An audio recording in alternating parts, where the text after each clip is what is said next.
dream.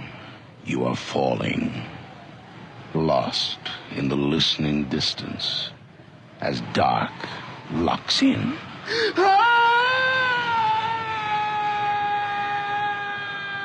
Nightfall.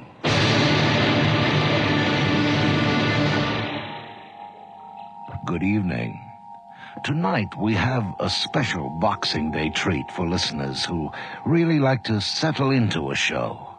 It's a kind of a box lunch based on the Victorian short story by Sir Walter Besant and James Rice and dramatized for this series by P. Norman Cherrie. The play is called The Appetite of Mr.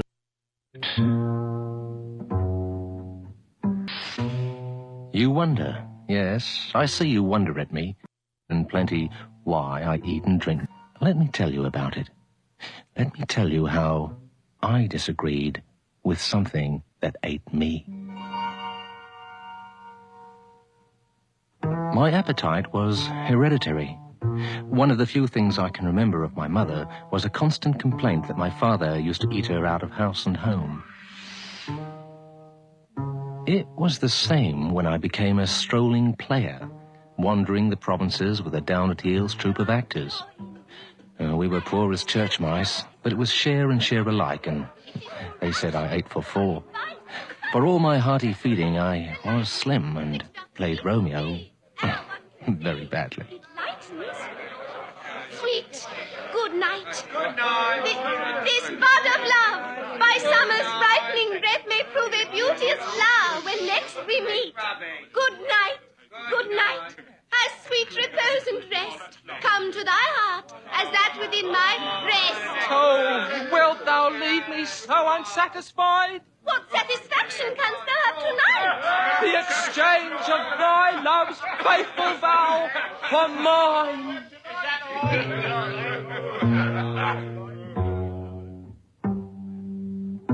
And this was only the truth. For I loved and was loved by Juliet Cairns, named long ago for Shakespeare's Juliet by her father, the theatre's owner. We dared not show our attachment for very fear of Mr. Cairns' anger. But one night, Shakespeare betrayed us. Carried away by our passion, Juliet and I forgot to act. Old Cairns himself was in the audience that night. The audience thought it was good acting. He knew what he saw. Next morning, the instant he caught sight of me... Mr. Lucraft, be so good as to step into my office at once, please. Mr. Cairns, sir, I'm very sorry about last night. Truly, I am. Now, look here, Lucraft. You're a good young fella and a likely actor. But I can't have you spoiling my Juliet for the stage, so I'm going to put her up without you. But, sir... You get away from here to London and find yourself another engagement. Mr. Cairns, I love Juliet. That, Mr. Lucraft, is the problem. You needn't say goodbye to her, by the way, because I've had it out with her this morning. Tough job it was, too. She and I, but we... My boy, when Juliet is married, or you get rich or something, why, you see, we shall all be glad to have you back. They all say that there's no work in London. I'll starve. Oh. Yeah, well, here. There's a week's pay in advance. That's the best I can do. The next few weeks were even worse than I had feared. There was no work in the provinces, and in the theatres of London, not even an extra. One day at noon, after paying the rent, I found myself without a penny and gnawed by a hunger greater than I'd ever known. Faint and starving, I leaned against a lamppost outside a dining room where a host of people were lunching. Hares, fowls, and turkeys were piled high in the window with boundless prodigality among a wealth of carrots, turnips, and cauliflowers. And through the open doors came a perfume more delicious than the sweetest strains of music, accompanied by the torturing voices of diners. Waiter, roast beef with plenty of brown. Oh, heavens, plenty of brown. Roast mutton underdone. I love my mutton underdone. Roast veal and bacon with stuffing. A dish for the gods. Calf's head for two. I could eat calf's head for a dozen. Pudding. Soup. fish.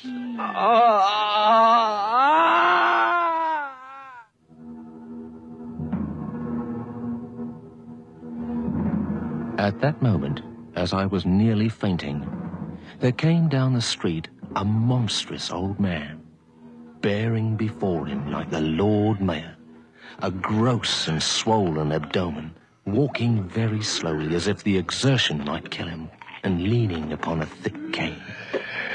He had white hair, white whiskers, and a purple face.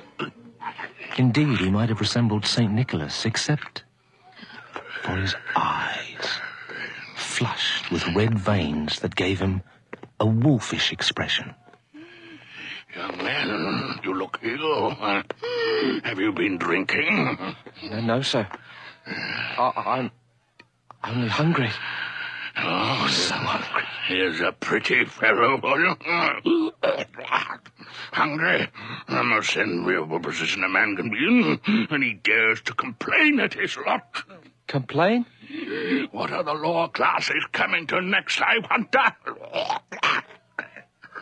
This London is a gigantic caravan, full of the most splendid things which it only wants an appetite to eat, and he's got that, and he laments.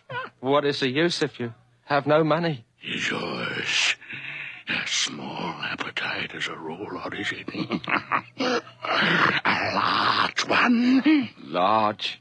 Huge. Born with it.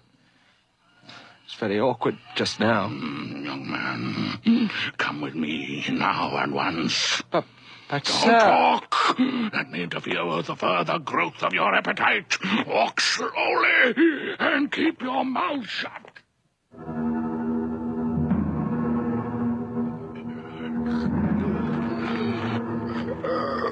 Pushing me down a maze of alleys, he lumbered close behind, muttering to himself with that awful chuckle and grunt. So,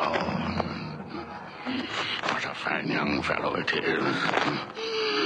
What room for the development of the alderman's arts. What a backbone for the support of a belly. Heavens, what a diner might be made of this boy if only he had money.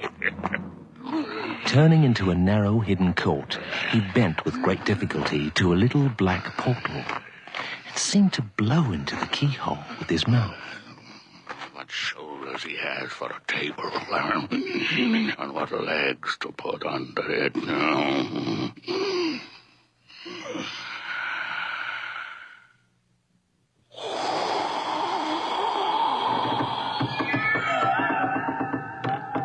And the door opened. And then it shut behind us of its own accord. We stood in a large room, resplendent with the light of at least 40 wax candles, in whose shimmer there gleamed a magnificent dining table, set for one. And beside it stood what I then thought was a man. Young sir, permit me to introduce my servant, Boldenage. My heart be delight to meet friend of massa. You have a pretty tasting name, sir. To have a servant black as night and call him Snowball. Boldenage, what do you think of him? Him a very fine young man, massa. Got lovely appetite developed. Him live much longer time than last other young man. How much do you think he eat tonight? We will try him with a late luncheon first, Boldenage, and then pronounce on his performance. Young men do not always come up to their profession. What time massa dine himself? I don't know. Perhaps not till 9 o'clock. Perhaps not then. Vanish, Boldenage, and serve!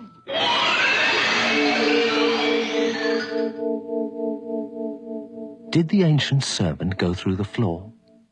Did the table sink when he disappeared and come up loaded with succulent dishes? It seemed so. Food. A banquet. Oh, let me eat. One moment only, a single moment. Tell me again the nature and extent of your appetite, and oh, be truthful. Our little tongue should never lie for mutton chop or apple pie. You know the hymn? I've got the devil of an appetite. What is there to lie about? My dear young friend, yours may be fierce at first and promise great things and then end in a miserably small performance. I have known such. Tell me, if you eat your fill now, it is 4:30, when you think you might be ready again? I should say about 8.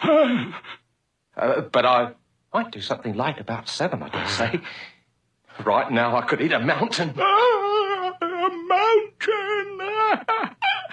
Wonderful are the gifts of Providence.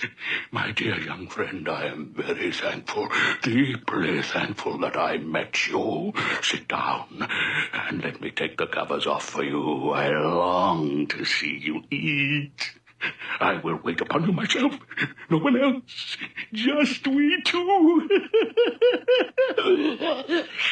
And the delectables.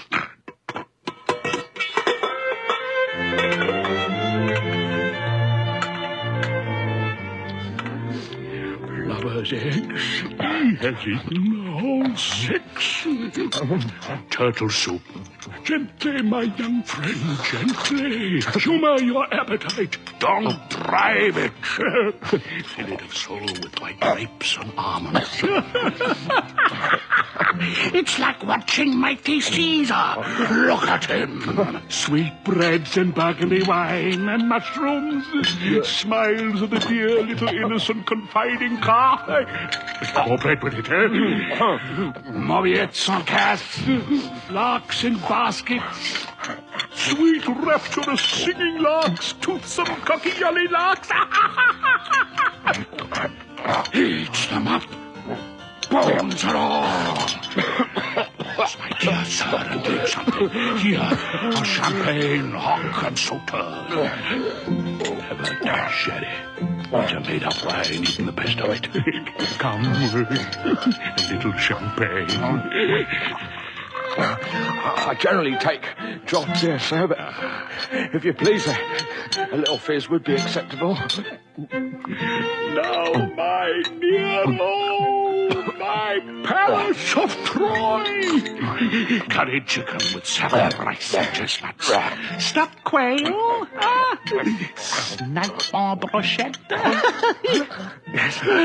It takes all 3. My Alexander, my Goliath of cats. Plenty of rice, my Napoleon. Here's more, much more. Now, apricot jelly and cabinet pudding. Cheese brie. Yes, sir. Tell me a port with the cheese, huh? Oh, King of Bashan. Now, last of all, strong black coffee and a teeny tiny glass of liquor.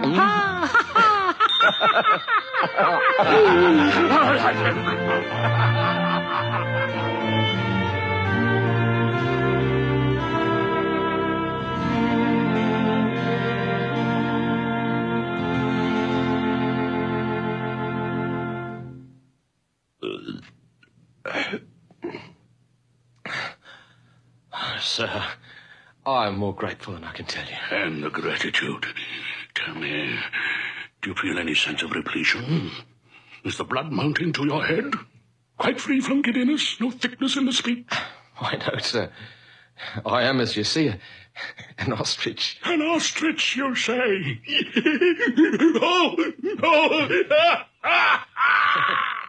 It's providential, my finding you. Our blessings truly come when we least expect them. Come, to business. Business? Are you perhaps offering me a clerkship in your office, sir? No, listen to me. You have no money. In a few hours you will be hungry again. You will feel great pain and suffering greater than is felt by men less largely endowed with a supreme blessing. Appetite. Oh, it is a great trouble to be so when I am hard up. Why, there, we are agreed already. Let us have no more beating about the bush, young man. I will rid you of this nuisance. I will buy your appetite off you. I beg your pardon? A strange offer, I know, but nothing easier. Read this. I, Luke Lucraft, being of sound mind. How did you know my name? Touch man, a mere detail. Read on. Do voluntarily and of my own free will and accord agree and promise to resign my appetite entirely and altogether for the use of Ebeneezer Grumbelow from the day and hour of execution of this deed. In return whereof I agree to a monthly allowance of £30. Well, what do you say? I think I should like some time to reflect. Reflect? Mr. Grumbelow. What the devil does the boy want to reflect about? Has he got a penny, a friend, or a chance in the whole world? Now or never. Answer. Well, I accept your offer. Why, there's my brave boy. Boldness! You very lucky man, young master. Thank you, my dear sir. But there's no ink. He cut me. Only tiny prickle, master. Just little drops of blood on pen. So we have no ink handy, dear boy. To sign in blood is a mere form, the merest form. That's it. Done. Boldness. Dinner at 7. I feel myself getting hungry already. Oh, blessed day. A huge dinner, Boldness, with curacao punch. why, Massa Grumbelow, I think young Massa gonna swoon. Just like the lady in a play.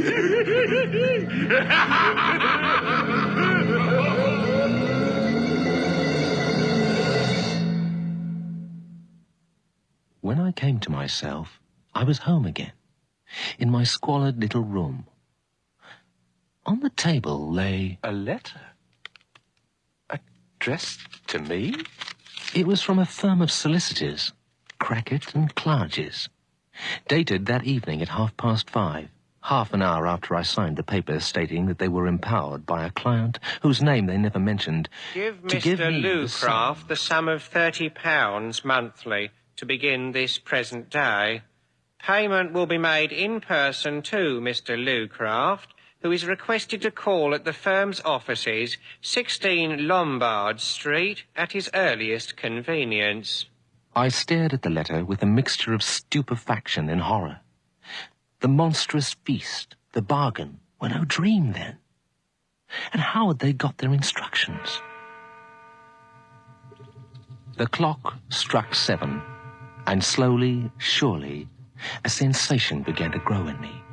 At first a sense of fullness, then repletion, and finally of choking, as if I were eating too much.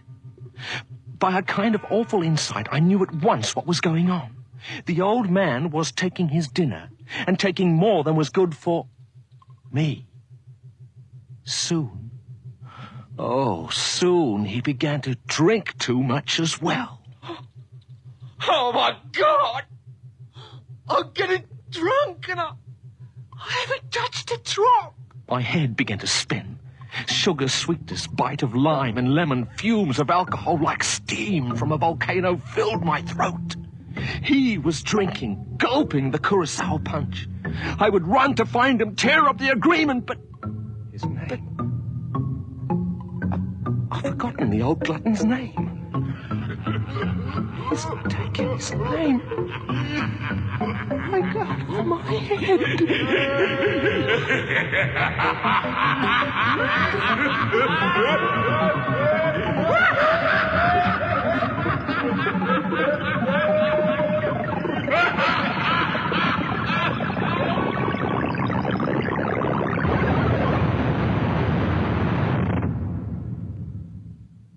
Next morning, I woke with my head splitting and my stomach in flames. I hated the sight, the smell, the very taste of food. Forcing down a tiny morsel of breakfast, I went with heavy heart to the solicitors to receive my blood price. Oh, Mr. Lucraft, I thought you would soon come round to us after the letter. Here, sign that. You haven't been long. None of them are. May I ask, sir, if you know... I'm not allowed to answer any questions you may put, Mr. Lucraft, nor to ask you any. So take your money, and good morning to you. But I have to know... I suppose, like the rest of them, you don't know the name of your benefactor, and would like to. Yes. But you needn't ask me. Before you say it, I've orders not to admit you to see either Mr. Clarges or Mr. Crackit. They'd trouble enough with the last one of you. He broke into their office once, drunk, and laid about him with a poker. Drunk? Oh, God! However, Mr. Lucraft, I hope you will be more fortunate than your predecessors. Where are they now? Who are they? Dead and buried they are, all of them. Gone to kingdom come. Delicious trimmings killed them. Oh, delicious. God forgive you. Poor old gentleman, your patron, I mean. He's too good for this world, as everybody knows. He did say when the last went off, he would have no more. He wept over it, and declared that his bounty was always abused. But there never was such a benevolent old chap. I only wish he'd take a fancy to me. What did you say his name was, by the way? Why, if you don't know, I am sure I do not. Here's your cheque, Mr. Lucraft. But I fear there is a blight on the recipients. Oh, indeed. Lord, what a healthy chap Tom Kirby looked when he first came for his cheques. Strong as a bull and fresh as a lark. A good appetite, had he? No. Couldn't eat anything after a bit. Said he fancied nothing. Pined away and died in a galloping consumption. Nobody ever saw him drinking, but he was drunk every night, like the rest. Went out in 3 months. Better luck to you, Mr. Lucraft.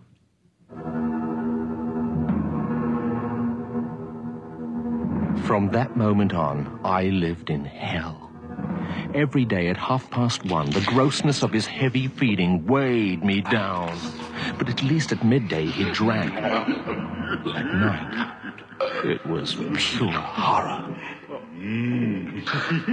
His dinner began at 7. At 8, I was gorged and choking. At 9, I was drunk. One morning, I woke up in a police cell with no idea how I'd got there. And on the next, I lost my lodgings. Mrs. Grogan, I Not swear an hour after your week's up. Not if you was to pray on your knees shall you stay.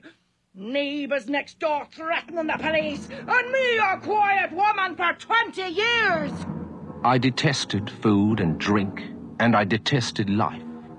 My bones protruded. My hands began to tremble like a drunkard's. Your cheque, Mr. Lucraft. Look here, sir. You know, you're going it worse than poor Tom Kirby. What is the good of a fella's drinking himself to death? You're poor old gentleman was here yesterday, asking me how you looked, and if you continued steady. Pull up, old man, and knock it off. Asking how I looked. Oh, I'll wager he was. That hardened old voluptuary, that secret murderer, he must have noticed by the falling off of his splendid appetite that I was going down. And he was resolved to kill me off by drinking me to death. In my misery, I was determined to forestall him. I prepared to kill myself first.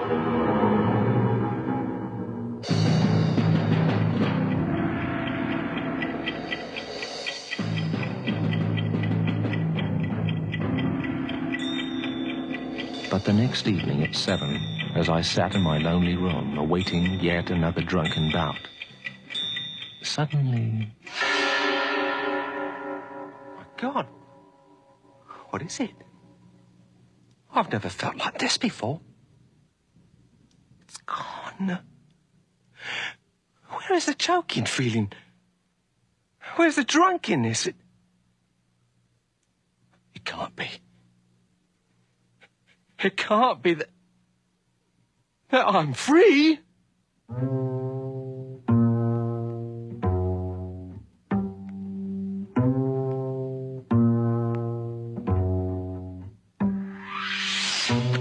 Where is he? Where's that damn clerk? Let me see him. Moderate your language, Mr. Lucraft. This is a solemn moment. It is my melancholy duty to inform you that your patron is dead. I knew it. I knew it. I've been a free man since last night. Look at me. I'm cold sober. On such a sad occasion, I should certainly hope so, Mr. Lucraft. I have the honour to present our senior partner, Mr. Crackit. Mr. Lucraft, my deepest sympathies. The poor old gentleman is gone at last.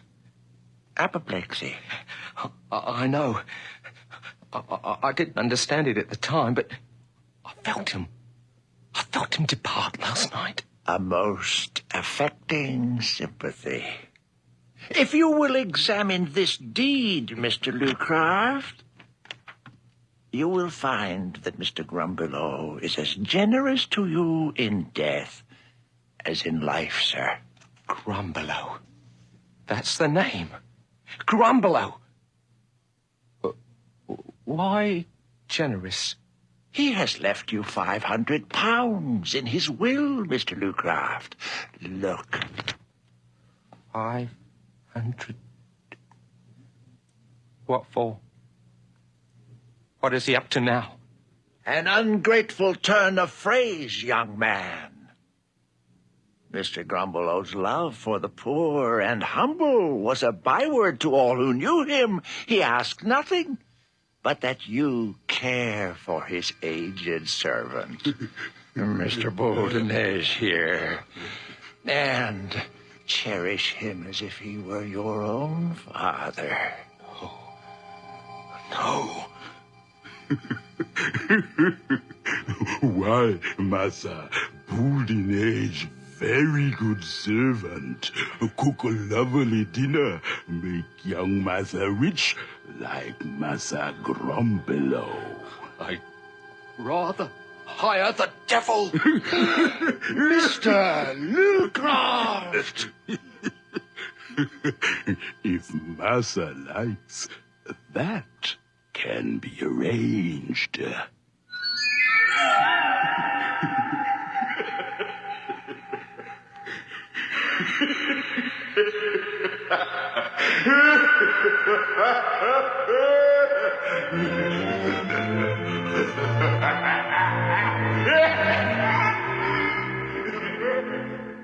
I fled that dreadful presence forever.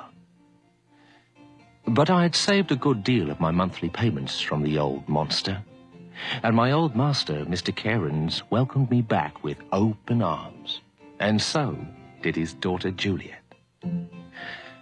I've been a happy man ever since, except for a certain distaste for the groaning tables of Christmas, as you see. A month after our marriage, I told my darling Juliet the whole story. She asked if I took her for a fool. All the same, she has never allowed me the key of the spirit's case.